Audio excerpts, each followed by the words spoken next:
What's going on, people? It's your boy Theo. This is a real talk. So, today I've learned that Alistair Stewart is stepping down from ITV News, and he's been with them for 40 years. Now, I grew up with this guy, and I've followed him on social media, and basically he's lost his job because of how he's used his social media.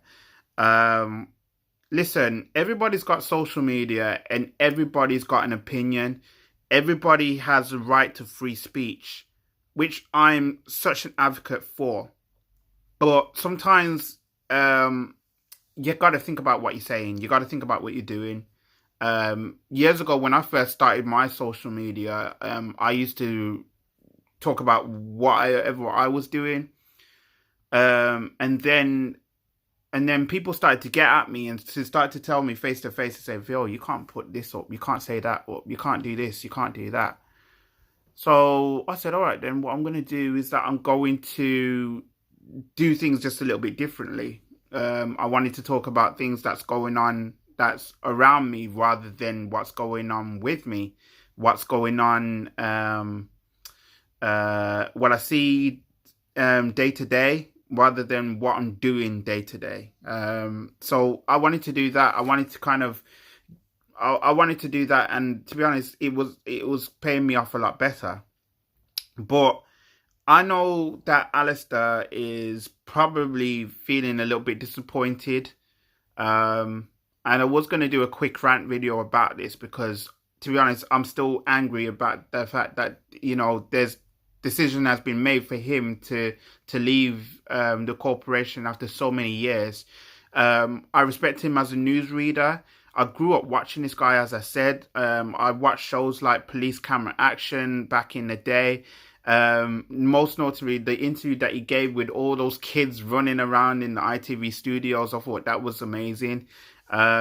He is, I respect his professionalism. He's done this for a long time, and and to see him not on our screens anymore is quite sad. Dealing with all this change that's been going on since the start of the year, it's been a mad one. It's been a total mad one. But we'll have to wait and see how this one unfolds, whether or not he'll be reinstated or not. But sometimes when you're making mistakes, you got to apologize. You got to own up to it. I don't know what you guys think of him, but I just wanted to give my thoughts on the situation.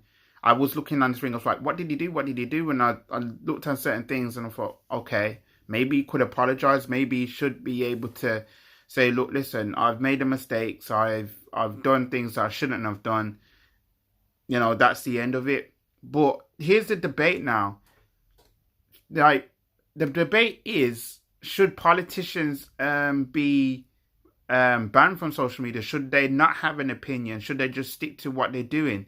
Now, a lot of people have said that they should stick to what they know, stick to stick to reading the news and everything else. And I say that is ridiculous thing to do, because beyond their job, they are a human being just like you and me. All right. And they got thoughts and they got opinions, which they have a right to express their thoughts and opinions. And if they're going to use their platform to talk about it, then it just shows you the kind of person that they are beyond the camera, like away from the camera, away from the studios. So we want to be able to know what they're doing. Piers Morgan does Good Morning Britain, right? And he's on for 2.5 hours, right? And he's able to say whatever he thinks, all right? And virtually nobody stops him. Nobody stops him. But to be honest, I respect the guy because he views the opinion. He likes to be able to say what he thinks and everything. And sometimes I agree with him. There's a lot of times where I wouldn't agree with him. All right, that's the way that the world works. I don't get the idea that nowadays people should just stick to doing what they're doing and that's it. I don't like that. I just like the idea that they they got something about them. They can talk about things and how they feel and whatever and having it, instead of just having to just read the news. Like, I would love to be a newsreader, but I would find what I would be doing is just reading the news, but like having to care about something, having to be emotionally involved as everybody else. That says one thing. I mean, take a look at one thing. Take a look the other day. There was a woman. I can't remember her name.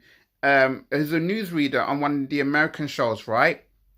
And she was talking about Kobe Bryant, who passed away a few days ago. And she spoke about him, and she spoke about like what he's done for her, their friendship, and everything else. You know what I mean? That just shows the realness of a person, or not just a newsreader. I don't think that Alistair Stewart should be stepping down like this. I don't know if he was fired. If he was fired, the ITV should actually reinstate him. I don't know what you guys think, but this is what I think as well. You can debate me on this all you like. I grew up watching the guy. It's mad finding out this news. I just don't like it. But if he doesn't appear on our screens anymore, yes, we're gonna have to accept it. I don't know if he's gonna go on a different news channel. I don't know if he's going to just retire or together and just do something else. I don't know, but this is a guy that was passionate about his job, this guy who was passionate about his job. He was good at it, and I can see him doing it until one day you can't do it anymore, until the wheels fall off. And yeah, I just really don't like what's happened here. But let me know in the comment section below. Let me know what you think. I was a bit shocked when I heard the news, but yeah, it is what it is. So let me know in the comment section below. Until the next video, I'm out. Peace.